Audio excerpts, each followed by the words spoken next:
Maligayang pagbabalik sa aking channel, kaibigan, para mas lalo ka pang kiligin at updated sa mga bagong movies, K-drama series. Pwede bang makahingi ng konting pabor? Paki-like and subscribe naman ng aking channel. Muli, salamat kaibigan!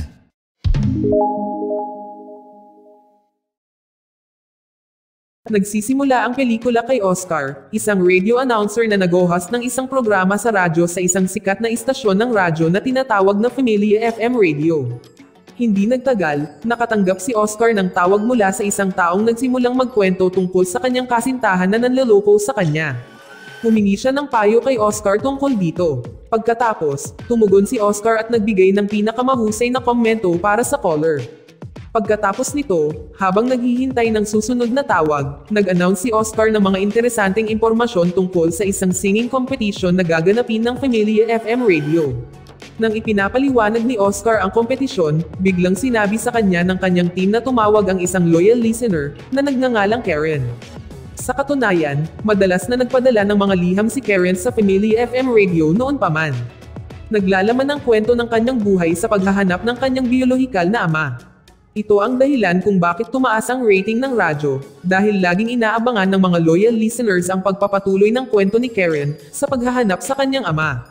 Si Karen ay isang dalaga na nakatira sa nayon. Ang kanyang ina ay namatay kamakailan dahil sa isang sakit. Hindi pa naramdaman ni Karen ang pagmamahal ng isang ama, bagamat palagi siyang nagtatanong tungkol sa kanyang ama sa kanyang ina, hindi sinabi sa kanya ng kanyang ina kung sino ang kanyang tunay na ama. Hanggang noong nagkasakit ang kanyang ina, sinabihan siya tungkol sa kanyang ama. Bukod dito, iniwan din siya ng kanyang kasintahan. Nagtalik sila noon at hindi nila namalayan na buntis si Karen, hanggang sa iniwan siya ng kanyang kasintahan at pumunta sa ibang lungsod. Mula noon, hindi na siya muling nakipag-usap sa kanyang kasintahan at naging ina sa murang edad. Sa sandaling iyon, sinabi ni Karen kay Oscar na nahanap na niya ang lugar ng kanyang ama, at sasalubungin niya ito, ngunit may pag-aalinlangan at takot sa kanyang puso. Natatakot siya na hindi siya paniwalaan ng kanyang ama at hindi ituring siyang anak. Pagkatapos ay humingi siya ng opinyon ni Oscar. Sinabi ni Oscar na kahit na mayroong isang bagay bilang isang dating asawa, hindi kailanman magkakaroon ng isang bagay bilang isang ex na anak. Ang payong iyon ang nagkumbinsi kay Karen na makilala ang kanyang ama. Bukod dito, sinabi rin ni Karen na dadalhin din niya ang kanyang anak na nagngangalang Jempa. At umaasa na tatanggapin siya ng kanyang ama at ang kanyang anak.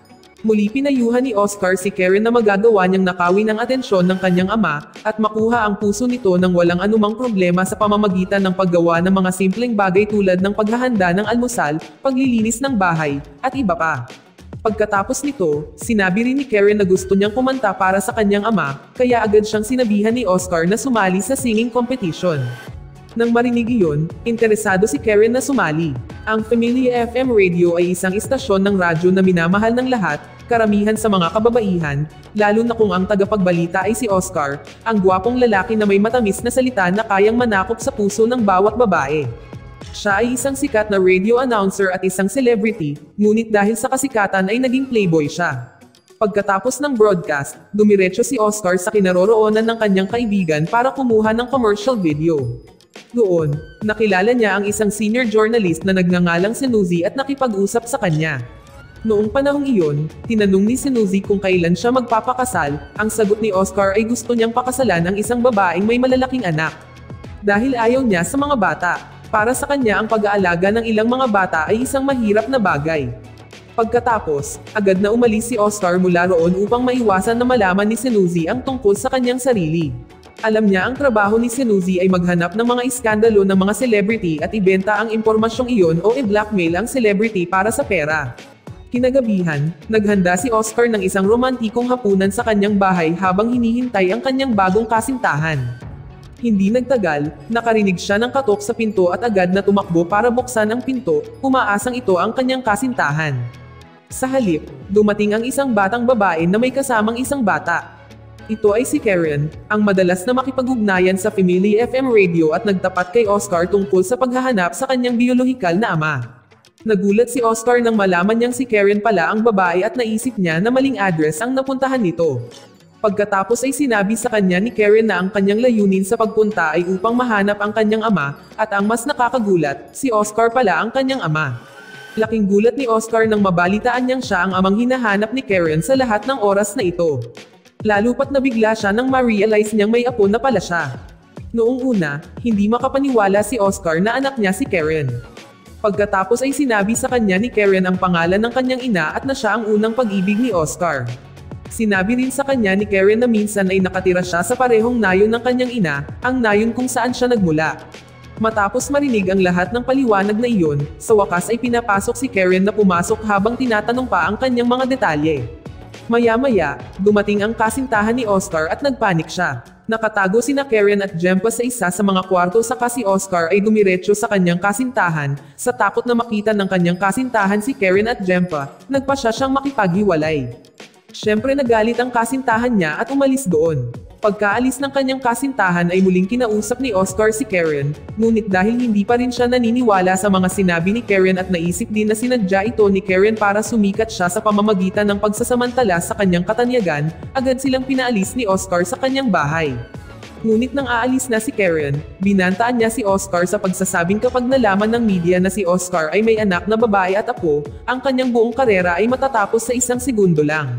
Sapat na ang takot sa kanya na hayaan si Karen na manatili, kahit na gusto pa rin niyang patunayan ang katotohanan sa pamamagitan ng DNA test sa susunod na araw. Kinaumagahan, nagulat si Oscar dahil makalat kung saan-saan, mga laruan ay nakakalat sa mesa, ang mga labahan ay nakasabit sa likod bahay, at ang kusina ay magulo dahil si Karen ay nagluluto ng almusal. Habang patuloy na nangungulit, nilinis ni Oscar ang lahat at saka niyaya si Karen na magpadana test sa isang vet na pagmamay-ari ng kanyang kaibigan pagkatapos ng almusal. Sa klinika, kinuha ang mga sample ni na Oscar at Karen para sa isang DNA test, ngunit sa kasamaang palad, ang resulta ay lalabas pagkatapos ng 10 araw. Nang marinig iyon ay nagpanik at hindi komportable si Oscar, dahil habang naghihintay ng resulta, mananatili sina Karen at Jempa sa kanyang bahay kaya hindi siya malayang nag-imbita ng mga babae sa kanyang bahay. Sa 10 araw mabuhay si Oscar kasama sina Karen at Jempa, hanggang sa wakas, dumating ang oras para lumabas ang resulta ng DNA test. Napatunayan sa mga resulta ng pagsusulit na si Karen ay biological na anak ni Oscar. Nadama ni Oscar ang isang dilema, nataranta, at natakot na masira ang kanyang karera kapag nalaman ito ng media. Wala siyang ibang choice kundi tanggapin ang katotohanan. Isang araw, nagsimulang magtanong ang mga loyal listeners ng Family FM Radio tungkol sa pagpapatuloy ng kwento ni Karen. Sinubukan ng isa sa mga staff doon na kontakin si Karen pero syempre, agad silang pinigilan ni Oscar dahil ayaw niyang mabunyag ang kanyang sikreto. Pinagbawalan niya sila, maging ang direktor ng radyo, na makipag-ugnayan kay Karen. Ikinatwiran niya na magiging emosyonal si Karen kung tatanungin siya tungkol sa kanyang mga personal na gawain para lamang sa pagtaas ng ratings sa radyo. Sa kabutihang palad, ang direktor at ang kanyang mga kaibigan ay naniwala sa kanyang mga salita at nagpasya na huwag makipag-ugnay kay Karen. Upang pagtakpan ang kanyang sikreto, gumawa si Oscar ng isang kwento tungkol kay Karen na naghahanap sa kanyang ama, at pagkatapos ay binasa ito noong siya ay nagbo-broadcast.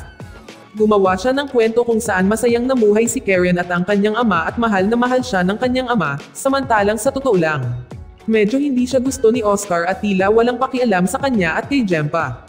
Matapos basahin ang kwento tungkol kay Karen, muling ipinaalam ni Oscar sa mga nakikinig tungkol sa singing competition na ginanap ng Family FM Radio, at sa mismong araw na iyon, nagsimula ang auditions.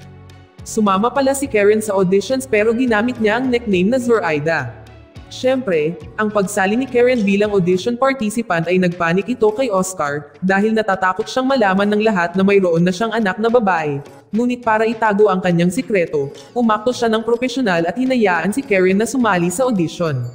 Ang boses ni Karen na sobrang malambing ay nakakuha ng magandang tugon mula sa mga loyal listeners sa radyo at tumaas ang rating ng radio station. Tuwang-tuwa ang direktor nang makita iyon. Nang matapos ang audition, sinabihan ni Oscar si Karen na umatras at huwag nang ituloy ang audition. Dahil ayaw niyang malaman ng lahat ang tungkol sa kanya. Kung tutuusin, masisira ang career niya, pero tumanggi si Karen. Gusto pa niyang sumali sa audition. Nakumbinsi rin niya si Oscar na hindi mabubunyag ang kanyang sikreto. Kinabukasan, pinilit pa rin ni Oscar na sabihin kay Karen na umatras sa audition, habang ginagamit si Jempa bilang dahilan. Sinabi ni Oscar na walang magbabantay kay Jempa kung sasama pa rin siya sa audition. Nakangiting sagot ni Karen na ipaparehistro niya si Jempa sa school para may magbabantay sa kanya kapag nag-audition siya. Nang marinig ang sagot, natahimik si Oscar at sinunod niya ang sinabi ni Karen na irehistro si Jempa sa paaralan. Bago pumasok sa paaralan, tinuruan ni Oscar si Jempa na kung may magtatanong kung sino ang kasama nito, sasabihin ni Jempa na ang kanyang tiyuhin. Pagpasok nila, pareho silang natigilan nang makita ang magagandang babae doon. Natulala si Jempa sa magaganda niyang mga kaklase, habang si Oscar naman ay natulala sa ganda ng principal ng school. Naging mas close sila, dahil madalas na ginagamit ni Oscar si Jempa para malaman ang tungkol kay Mita, ang principal ng paaralan ni Jempa. Nakuha niya ang lahat ng impormasyon mula kay Jempa, simula sa kalagayan ni Mita, paborito nitong pagkain, at iba pa, hanggang isang araw, nagkaroon ng pagkakataon si Oscar na makasama siya sa hapunan. Tila nagsimula na ring magustuhan ni Mita si Oscar. Minsan, sinabi ni Mita kay Oscar ang sitwasyon ni Jempa sa paaralan. May gusto pala si Jempa sa kanyang kaklase, ngunit dahil sa kanyang kalokohan na hitsura, madalas siyang binubuli ng kanyang mga kaibigan. Nalungkot si Oscar sa narinig habang nakikita ang apo.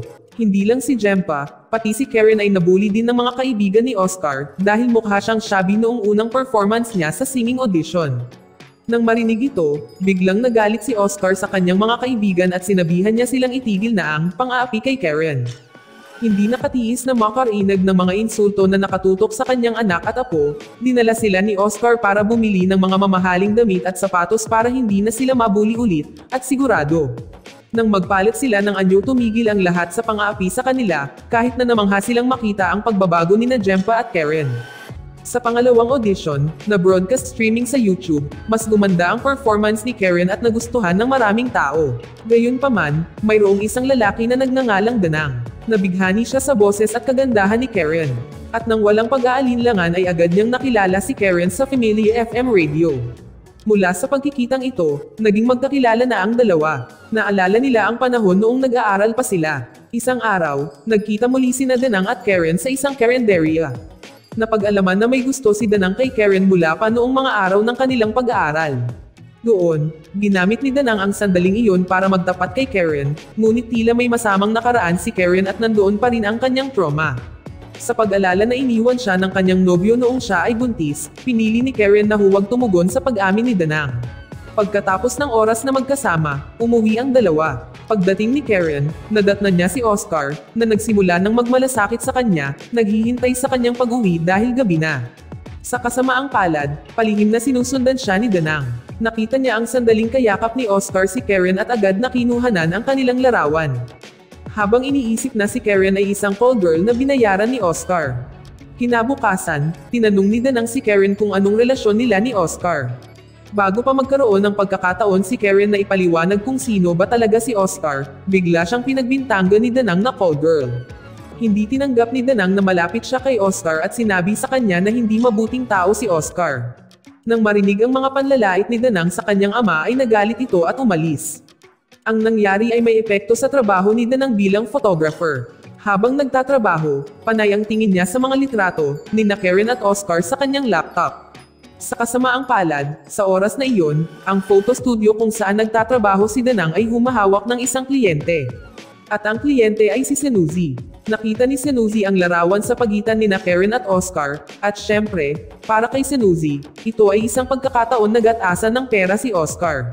Pagkatapos ay hiningi niya ang larawan, at pagkatapos nito, pumunta siya sa Familia FM Radio para makipagkita sa direktor at nagbanta na sisirain ang kanilang reputasyon kung hindi magbibigay ng pera. Mukhang hindi natakot ang direktor sa banta. Hiniling pa niya na makipagsabuatan para tumaas ang kanyang rating sa radyo sa pamamagitan ng paggawa ng isang drama tungkol sa iskandalo sa pagitan nina Oscar at Karen. Sa kabilang banda, noong nag-uusap si Oscar tungkol sa audition, biglang nagtanong ang isa niyang kaibigan tungkol sa closeness ni Oscar at Karen.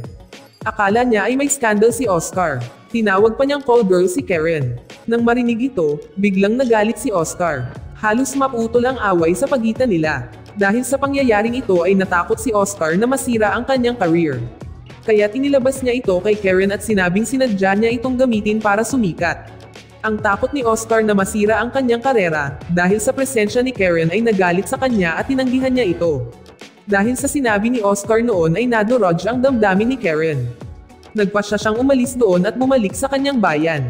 Kinabukasan, napagtanto ni Oscar na nasaktan niya ang damdamin ng kanyang anak at gusto niyang humingi ng tawad, ngunit sa kasamaang palad, wala na si Karen, nag-iwan lamang ng isang liham na nagsasabing ang layunin niya ay dumating lamang upang mahanap siya.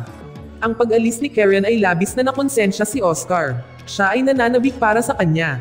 Ang kanyang mga araw kasama sina Karen at Jempa ay gumawa ng isang espesyal na alaala sa kanyang puso. Pagkatapos ay sinamantala niya ang radio broadcast para maghatid ng mensahe kay Karen para bumalik ito at makinig sa kanya. Sa paglipas ng araw, dumating na rin sa wakas ang final round ng singing competition. Sa resulta ng assessment, lumabas na si Zoraida o Karen ay nakapasa sa final round, ngunit sa kasamaang palad, hindi siya makontak, at syempre, naging problema ito. Isang banta sa karera ni Oscar dahil nagbanta ang direktor na kung hindi sumipot si Zoraida, hihilingin si Oscar na magbitiw, ngunit sinong mag-akala na nakikinig pala si Karen sa mga mensahe ni Oscar at lumalo sa huling round. Naging emosyonal si Oscar nang muli niyang makita ang kanyang anak. Pagkatapos ng meeting na iyon, hiniling kay Karen na maghanda para sa kanyang pagganap. Sa sandaling ito, sinabihan si Jempa na mag-isang maghintay sa waiting room, habang kasabay nito, may binabalak na masama ang radio director at si Nuzi para sirain ang career ni Oscar. Inutusan si Nuzi na kidnapin si Jempa para magdulot ng kaguluhan sa kaganapan at ibunyag ng media ang relasyon ni na Oscar at Karen. Nagtagumpay ang plano ng direktor sa paggawa ng eksena, dahil nabigla si Karen nang mawala ang kanyang anak.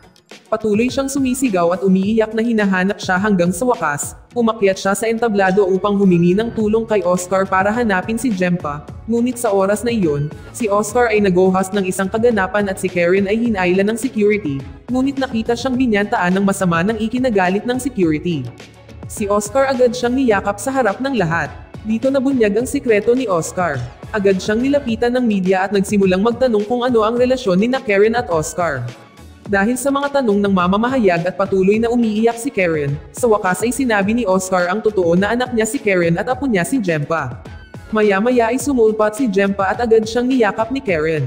Ilang saglit lang matapos kumalma ang lahat, biglang sumulpat si Danang na galit na pinagbintangan si Oscar bilang ang lalaking sumira sa buhay ni Karen. Bago pa matuloy ang lahat, tinanong ni Oscar si Karen tungkol kay Danang at agad namang sinagot ni Karen na si Danang ang ama ni Jempa na iniwan siya noong siya ay buntis. Nang marinig ito, si Oscar ang nagalit kay Danang dahil nabuntis niya ang kanyang anak at pinabayaan. Kasabay nito, si Senuzi ay binugbog ng isang taong nadungisan ang kanyang pangalan.